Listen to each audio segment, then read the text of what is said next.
બોટાદ જિલ્લાના ગડ્ડાની નગરપાલિકાએ બીજા દિવસે પણ દબાણ હટાવ કામગીરી કરી શરૂ રાખી હતી।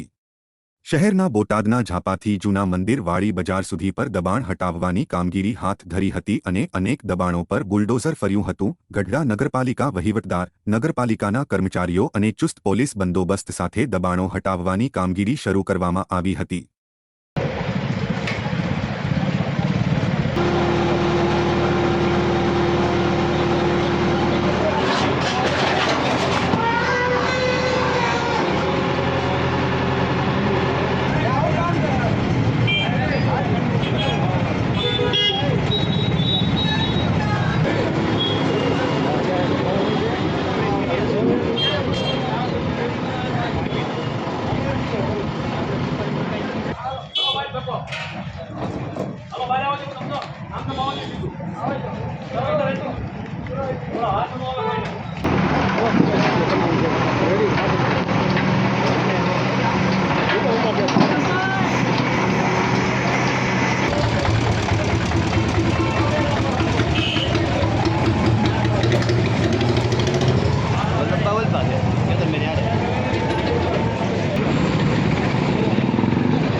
આજે ગઢડા નગરપાલિકા દ્વારા બોટાદના ઝાપાથી જૂના મંદિર રોડ અને શ્રીજી સિનેમા જે રોડ છે એ રોડ ઉપર દબાણ હટાવવાની કામગીરી કરવામાં આવી હતી, જેમાં દુકાનોની બહાર જે છાપરા હોય, કોઈના રોડ ઉપર કોઈ પગથિયા ઓટલા હોય એ બધું દૂર કરવાની કામગીરી કરવામાં આવી હતી।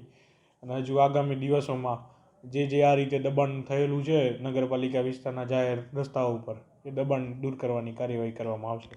દબાણ હટાવવાની કામગીરી દરમિયાન લોકોનો આમ કેવા પ્રકારનો પેલો રહેશે? કામગીરી દરમિયાન લોકોનો પૂરતો સહયોગ મળી રહ્યો છે। દરેક લોકો પોતાની રીતે પણ સ્વેચ્છાએ દબાણ દૂર કરી રહ્યા છે। પોતાનું જે થોડું ઘણું દબાણ હોય એ લોકો પોતાની રીતે દૂર કરી રહ્યા છે અત્યારે, અને સહયોગ સારો મળી રહ્યો છે।